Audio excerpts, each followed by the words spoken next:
স্নেহের ছেলেমেয়েরা, আশা করি তোমরা সকলেই ভালো আছো।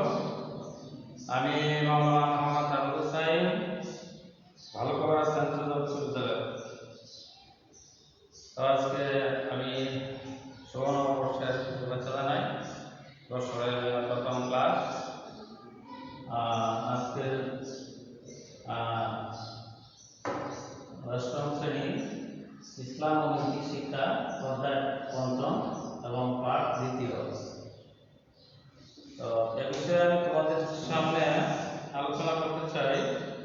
তোমরা আশা করি যে যেখানে আছো তোমরা ভালোই আছো, তোমরা সতর্ক থাকবে এবং বর্তমান সময় করোনার সময়, এই সময় তোমরা মাস্ক ব্যবহার করবে এবং স্বাস্থ্যবিধি মেনে চলবে এবং মহান রাব্বুল আলামিনের কাছে ফরিয়াদ জানাবে যেন এই করোনা থেকে মহান সৃষ্টিকর্তা যেন আমাদেরকে নাজাত দান করেন।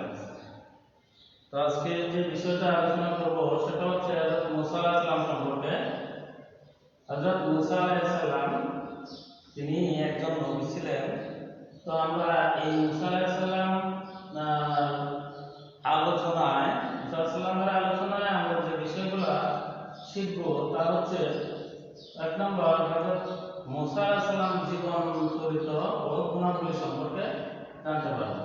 দুই নম্বর হযরত মুসা আলাইহিস সালামের নবুয়ত লাভের ঘটনা সম্পর্কে জানতে পারব।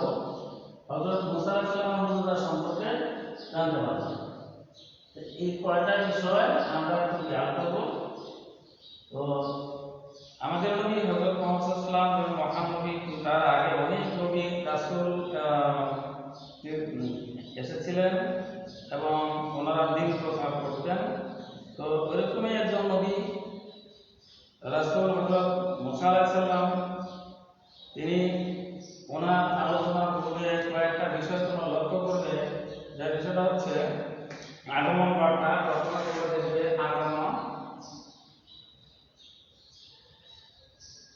আগমন বার্তা, তারপর আছে তার জন্ম, তারপর হচ্ছে মাদাইনে হিজরত,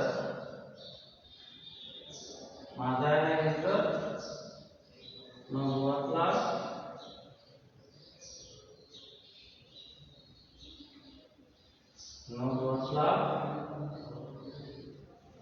দিনের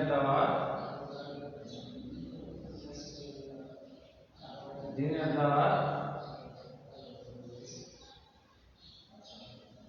সত্যের জয়, মিথ্যা ক্ষয়।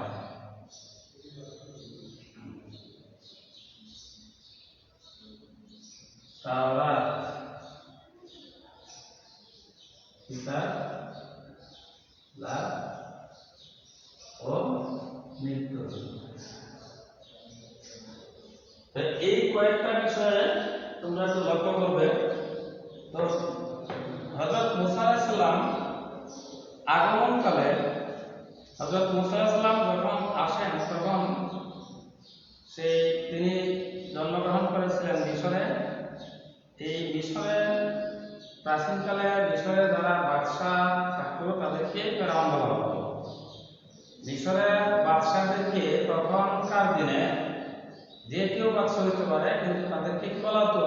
তাদেরকে ফেরাউন বলা হতো। তো মুসা আলাইহিস সালামের আগমনের সময় যিনি ফেরাউন ছিলেন তার নাম ছিল ওয়ালিদ ইবনে মুসআব। তাকে কি বলা হতো? দ্বিতীয় রামাশাসক বলা হতো। তো একদিন এই ফেরাউন ওয়ালিদ ইবনে মুসআব, এই ফেরাউন তিনি একদিন স্বপ্নে দেখেন যে বাইতুল মুকাদ্দাস থেকে এক ঝলক আগুন এসে এই মিশরকে গ্রাস করছে, মিশরকে ধ্বংস করে দিচ্ছে। তখন এই স্বপ্নের যে ব্যাখ্যা, এই স্বপ্নের ব্যাখ্যা বিশারদ যারা ছিল তখনকার দিনে মিশরে, সব স্বপ্ন ব্যাখ্যাকারীদেরকে ডাকা হইল এবং তারা তাদের স্বপ্নের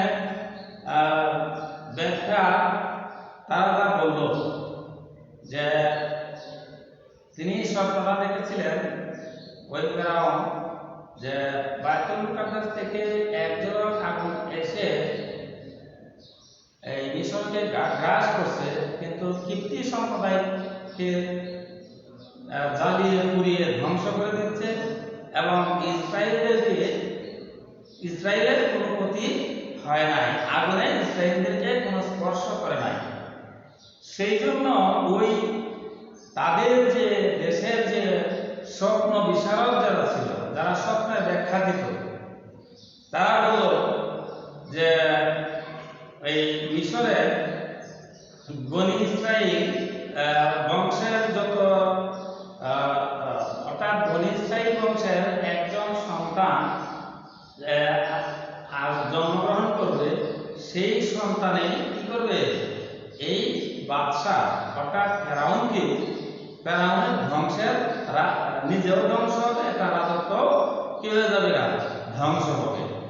এতে এই ফেরাউন তিনি চিন্তিত হয়ে গেলেন, মর্মাহত হয়ে গেলেন, ভয় পেয়ে গেলেন এবং তিনি তার যে সৈন্যের তার যে সেনাবাহিনী আছে সেনাবাহিনীদেরকে তিনি কি করলেন, তিনি তার সেনাবাহিনীদেরকে আদেশ করলেন যে ইসরায়েল বংশের যে কোনো সন্তান যদি জন্মগ্রহণ করে আমার দেশে আমার রাজ্যে, তাদের সবাইকে যেন কি করে দেওয়া হয়, কতল করে দেওয়া হয়, তাদেরকে যেন কি করা হয়, হত্যা করা হয়। সেনাবাহিনী এই আদেশ পেয়ে বনি ইসরায়েলের যত পুত্র সন্তান জন্মগ্রহণ করবে তাদেরকে দেখে দেখে কি করতেছে, সেনাবাহিনীরা হত্যা করতেছে। তো এটা দেখে দেখা যায় যে অনেক ইসরায়েলি পুত্র সন্তান এই সেনাবাহিনীদের হাতে নিহত হয়। এই দুঃসময়ের মাঝে হযরত মুসা আলাইহিস সালাম তিনি জন্মগ্রহণ করলেন। ওনার মা খুব চিন্তিত হয়ে গেলেন, এখন এই ছেলেকে কি করবে। কিন্তু আল্লাহরই কুদরত, আল্লাহরই মহিমায় এই মুসা আলাইহিস সালাম যখন জন্মগ্রহণ করলো, এই জন্মের সংবাদটা সেনাবাহিনীরা তারা কি জানতে পারে নাই। এদিকে মুসা আলাইহিস সালামের মা চিন্তিত হয়ে গেলেন। আল্লাহ তাআলা তাকে একটা পথ বলে দিলেন যে তুমি এই মুসাকে কি করো, শিশুকে তুমি একটা সিন্ধুকে ভরে নীল নদীতে তুমি ভাসিয়ে দাও। তো মুসা আলাইহিস সালামের মা তিনি সিন্ধুক বানিয়ে সেই সিন্ধুকে ওই ছেলেকে রেখে কি করলেন, তাকে এই নদীতে ভাসিয়ে দিলেন। এই শিশুটি, এই সিন্ধুকটি ভাসতে ভাসতে ফেরাউনের যে বাড়ির কাছে যে ঘাট আছে ওই ঘাটে যায় লাগলো এবং সেই শিশুটিকে ফেরাউনের স্ত্রী আসিয়া তিনি দেখলেন, দেখায় তিনি ফুটফুটে একটি ছেলে, দেখা তিনি খুব খুশি হইলেন এবং আনন্দান্বিত হয়ে গেলেন এবং সেই শিশুটিকে তিনি যত্ন করতে লাগলেন। এই সময় দেখা গেল এই মুসা আলাইহিস সালাম তিনি অন্যের দুধ পান না করায় তার মাকে কি করা হলো, ধাত্রী নিয়োগ করা হলো। কারণ সেই দেশে তখন ধাত্রীর অবস্থা ছিল, এই জন্য খোঁজাখুঁজির পরে তার মাটি পাওয়া গেল এবং তার মায়ের কি করলো, তাকে দুধ পান করা হলো এবং বলা হলো তখন আমি তাকে মুসাকে অর্থাৎ আমি তোমাকে অর্থাৎ মুসাকে তোমার মায়ের নিকট ফিরিয়ে দিলাম, যাতে তার চক্ষু শীতল হয় এবং সে দুঃখ না পায়। তার মার যে কষ্ট, তার মার যে দুঃখ, সেটা দূর করার জন্য আল্লাহ পাক আয়াত নাযিল করলেন এবং আল্লাহ তাআলার কুদরতে তার মাকে কি করা হলো, ধাত্রী নিয়োগ করা হলো এবং মুসা আলাইহিস সালাম তার আপন মায়ের কোলে থেকে তিনি কি করলেন, তিনি লালিত পালিত হতে লাগলেন। হঠাৎ একদিন দেখা গেল এই ফেরাউন একদিন এই শিশুটিকে যখন তিনি কুলো নিলেন, কুলো নেওয়ার পরে দেখা গেল তার কুলের থেকে তার দাড়িতে ধরে এক চর বসাইলেন।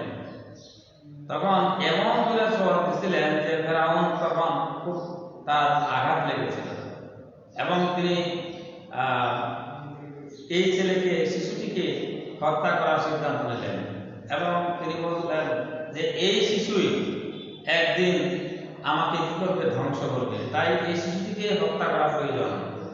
তখন আল্লাহর কুদরতে আসিয়া তিনি কি করলেন, তিনি বললেন যে তুমি যে কাজটা করতেছো সেটা কিন্তু বোকামি, কারণ এই শিশু, ছোট্ট শিশু, সে তো আগুন পানি বুঝে না, যার কারণে তাকে তুমি, সে তো অবুঝ অবস্থায় তাকে কি করা হয়েছে, সে তোমাকে চোর বসাইছে, এই জন্য তুমি তাকে কেন হত্যা করবে, তুমি তাকে হত্যা করো, তাকে একটা পরীক্ষা দেয়, তুমি কি করো, পরীক্ষা নেওয়াটা। তখন তিনি কি করলেন, পরীক্ষা নিলেন, একদিকে আগুন রাখলেন এবং একদিকে পানি।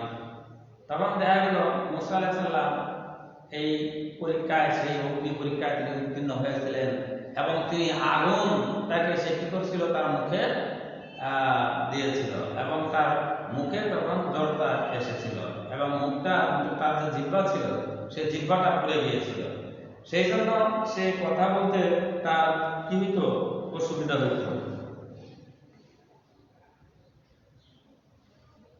তখন এই তার যে মুখের যে আগুন নেওয়াটা, এই আগুন নেওয়ার কারণে সে কি করতে পারতো না, কথা স্পষ্টভাবে বলতে পারতো না। তখন তিনি কি করলেন, মাদায়েনে হিজরত করেছিলেন। যখন প্রাপ্তবয়স্ক হইল তখন তিনি মাদায়েনে হিজরত করেছিলেন। কেন, এটার একটা কারণ আছে। দেখা গেল যে কোন এক কীর্তি সম্প্রদায়ের জনৈক এক কীর্তি লোক ইসরায়েলকে বিনা দোষে তার উপর অত্যাচার করতেছে, সেই অত্যাচারিককে বাঁচানোর জন্য তিনি এই অত্যাচারীকে কি করলেন, একটা ঘুষি মেরেছিলেন। এই ঘুষি মারার কারণে এই ওই কীর্তি সম্প্রদায়ের যে লোকটা ছিল সেই লোকটা তখন মারা যায়। তখন মারা যাওয়াতে তিনি ভয় পেয়ে গেলেন। ভয় পেয়ে তিনি কি করলেন, তিনি মিশর ত্যাগ করলেন। তিনি হিজরত করে তিনি কি করলেন, তিনি হিজরত করে মাদায়েনে তিনি হিজরত করেছিলেন এবং সেই মাদায়েনে যখন হিজরত করেন তখন সে সোহেব আলাইহিস সালামের সাথে তার সাক্ষাৎ হয় এবং সেখানে 10 বছর অতিবাহিত হয় এবং তার সোহেব আলাইহিস সালামের যে কন্যা, জ্যেষ্ঠ কন্যা সুবরা, তাকে তিনি কি করলেন, বিয়ে করলেন এবং তারপর দেখা গেল এর সাথে নবুয়তও তিনি পেয়েছিলেন, নবুয়ত লাভ করেছিলেন। মাদায়েনে কিছুদিন অবস্থান করার পর, অর্থাৎ 10 বছর অবস্থান করার পর তিনি তুর পাহাড়ে চলে গেলেন এবং সেখানে তুয়া নামক উপত্যকায় তিনি স্থাপন করলেন এবং আল্লাহ পাক বললেন, আমি তোমাকে মনোনীত করেছি, এতে যা আদেশ হয় তা তুমি শুনতে থাকো। আল্লাহ পাকের কালাম, আল্লাহ পাকের বাণী যে হে মুসা, আমি তোমাকে কি করেছি, নবুয়ত দান করেছি এবং তোমার কাছে আমি যা হুকুম করব তাই তুমি কি করতে থাকো, শুনতে থাকো। তখন এবং এই হযরত মুসা আলাইহিস সালামের সাথে আমরা সবাই জানি যে সরাসরি ফেরেশতার মাধ্যমে তিনি আল্লাহ তাআলার সাথে কথা বলতেন। তাকে এই জন্য তাকে, তিনি যেহেতু সরাসরি আল্লাহ পাকের কাছে অর্থাৎ ফেরেশতার মাধ্যমে তিনি কথা বলতেন, এই জন্য তাকে কি বলা হতো, কালিমুল্লাহ বলা হতো। তিনি নবুয়ত পাওয়ার পর তিনি দ্বীনের দাওয়াত, ইসলামের দাওয়াত তিনি দেওয়ার জন্য তিনি ব্যতিব্যস্ত হয়ে পড়লেন এবং ইসলামের দাওয়াত দেওয়ার জন্য ফেরাউনের কাছে তিনি কিভাবে তিনি দাওয়াত দিলেন এবং ফেরাউন তো ওই সেখানকার বাদশাহ এবং তার কাছে দাওয়াত দিলে তাকে কবুল করবে কিনা, কবুল তো করবেই না, বরঞ্চ তাকে হত্যা করার ষড়যন্ত্র করতে পারে। এই জন্য তাকে বোঝানোর জন্য আল্লাহ পাক তার ভাইয়ের জন্য তিনি মুনাজাত করেছিলেন। ইমাম মুসা আলাইহিস সালাম বলছেন যে হে আল্লাহ, আমার মুখে তো জোরটা, আমি কি করে ফেরাউনকে বোঝাবো। সেই জন্য আল্লাহ পাক তার ভাই হারুন আলাইহিস সালামকে সহযোগী করে নিলেন এবং তাকে কি করা হলো, নবুয়ত দান করা হলো।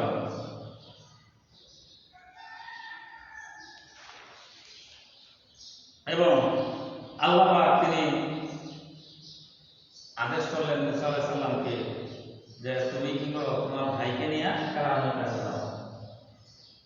তখন এখানেও আল্লাহ পাকের হুকুমটা হচ্ছে 3 নাম্বার, দেখো ফেরাউনের নিকট যাও, নিশ্চয়ই সে সীমা লঙ্ঘন করেছে।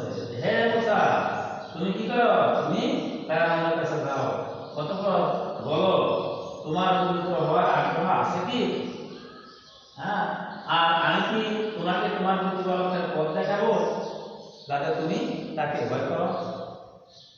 তিনি মুসা আলাইহিস সালামকে একটা কথা বললেন যে হে মুসা আলাইহিস সালাম যায় ফেরাউনকে বললেন তুমি কি পবিত্র হওয়ার ইচ্ছা আছে, তুমি কি ইসলাম ধর্ম গ্রহণ করবে, আর তোমাকে কি তোমার প্রতিপালক যে তোমাকে সৃষ্টি করেছে তার পথে যাবো, যাতে তুমি তার ভয় পেয়ে তুমি তার অনুসারী হও। তখন তার কথা তো ফেরাউনের কাছে আরো তিনি এই কথা বলার পর তিনি ফেরাউন রাগান্বিত হয়ে গেলেন এবং মুসা আলাইহিস সালাম আরো তিনি মনোযোগ দেখালেন এবং তাদের দেশে যে জাদুঘর আছে সমস্ত জাদুঘরদেরকে ডেকে এনে এখানে বড় একটা মনোযোগ দেখাইছিলেন এবং তার মুসাকে বলেছিলেন যে তারা কি জাদু দেখতে চায়। তখন দেখা গেল ফেরাউনের যত জাদুঘর ছিল সবাই এসে যখন হাজির, তখন তাদেরকে বলা হলো কে জাদু আগে দেখাবে। তখন দেখা গেল মুসা আলাইহিস সালাম বললেন ঠিক আছে তোমরা যেহেতু অনেক আমি একা, তোমরা আগে জাদু তোমরা নিক্ষেপ করো। তখন দেখা গেল সবাই তারা কি করলো বিভিন্ন রশি বিভিন্ন লতা থেকে সব তারা সাপ বানিয়ে ফেলল, সব কিছু সাপ এখন এবং বড় বড় সাপ তারা তুলে ফেলল। তখন আল্লাহ পাকের নির্দেশে মুসাকে বলল হে মুসা তোমার লাঠি বিসমিল্লাহ করে ছাড়াও। যেই লাঠিকে ছাড়া হলো এবং একটা অজগর বিরাট বড় একটা সাপ পরিণত হলো এবং সেই হিসাবে ওই ফেরাউনের জাদুকর যারা ছিল তাদের সমস্ত সাপকে সে কি করলো গিলে ফেলল। এরকম বড় বড় ঘটনা তিনি দেখাইছিলেন এবং জাদুকরদের মাঝেও কিছু কিছু জাদুকর যারা ছিল তারাও ইমান এনেছিল, কিন্তু ফেরাউন কি করল না, সে ইমান আনলো না, মুসা আলাইহিস সালামের কথা রাখলো না। এদিকে মুসা আলাইহিস সালামকে হত্যা করার তারা ষড়যন্ত্র করলো এবং তারা চিন্তা ভাবনা করলো যে মুসার থেকে মুসা তো বড় জাদুবিদ, এই জন্য তাকে হত্যা করার জন্য তারা ষড়যন্ত্র করলো। দেখা গেল মুসা আলাইহিস সালাম তখন